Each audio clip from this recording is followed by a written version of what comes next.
And then this had to be hard for you because now you're even closer with Brandon.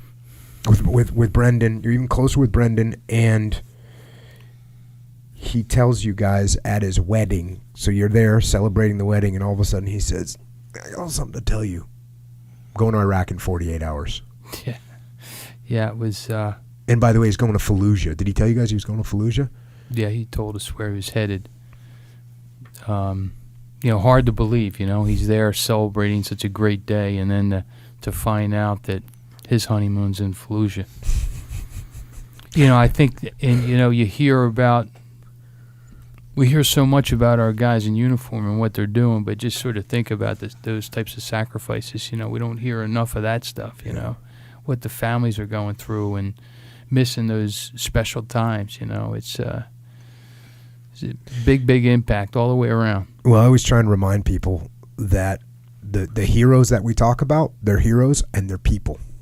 They're people like everyone else with wives and families, and they miss their home. They miss their family. They want to be at the dance recital and the basketball game and the wrestling match. They're not just these, foreign objects that just do nothing but fight, man. They're people. And I always try and remind everyone of that. And this is a classic example. Here he is marrying his sweetheart who he'd met at the Naval Academy. Yeah.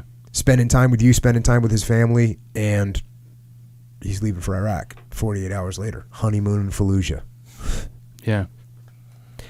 Big sacrifice for these guys. And he does that deployment to Fallujah, and here's a letter that he wrote home on that. Mrs. Mannion, it was great seeing you guys at the wedding. I'm glad you guys were able to make it. It meant a lot to both me and Amy to see you both there. I'm doing okay over here. Since arriving, I've been tasked with reviewing all the evals, that's evaluation and awards for the command, as well as work in the Tactical Operations Center. I'm sure you've heard about the decreased violence out here and provincial Iraqi control taking place in Al-Anbar. To see how much different it is over here since last time is a true testament to the work that everyone over here has done. I've not had the opportunity to get out to Combat Outpost Mannion on a trip out west to Al-Assad, while myself and Rob Sarver, another U.S. Naval Academy 04 guy who knew Travis, were waiting for our helo to show up. We struck up a conversation with a young Lance Corporal. This young Marine was a MIT team member and had mentioned that he'd just come from Cop Mannion. When we heard that, I let him know that Travis was a good friend of mine and a roommate during college. He said that he did not know him, but he had heard great things about Travis. He also said that there was a room at the Cop dedicated to him with pictures. I just thought you would like that story since Travis is still influencing the men and women over here. Love, Brendan. Yeah, he eventually made it out there. Rob shared with me, but he made it out to Cop Mannion. Yeah. Was Cop Mannion in Fallujah, or was it another outstation? It was north of Karma. Okay. If you've ever been through Karma, I didn't go through Karma. Yeah. So Karma's, when I was over there, they flew me out to Camp Fallujah, and then Karma's not too far away from Camp Fallujah, and it's a little north of Karma. Mm-hmm. So the Iraqis said they wanted to name the outpost after Travis, which was, again, for their recognition of what he put on the line for them. Yeah. Awesome.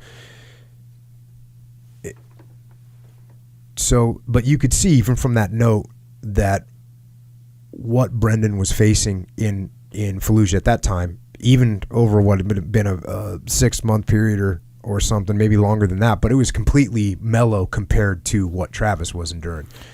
We were just way ahead at that time. Yeah, it changed dramatically at that point, for sure.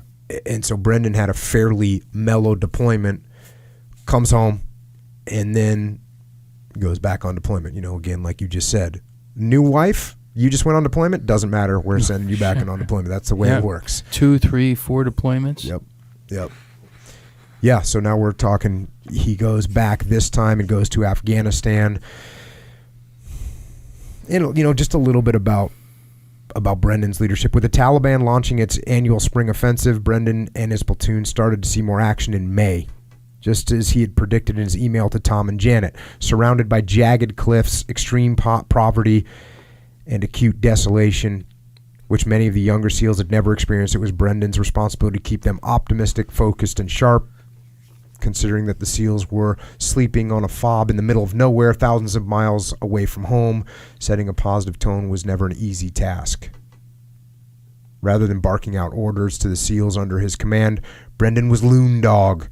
The enlisted SEALs, as they were, loved working for the 29-year-old lieutenant, because even though Brendan was an officer, he still thought of himself as one of the boys. So, you see a very similar type of attitude.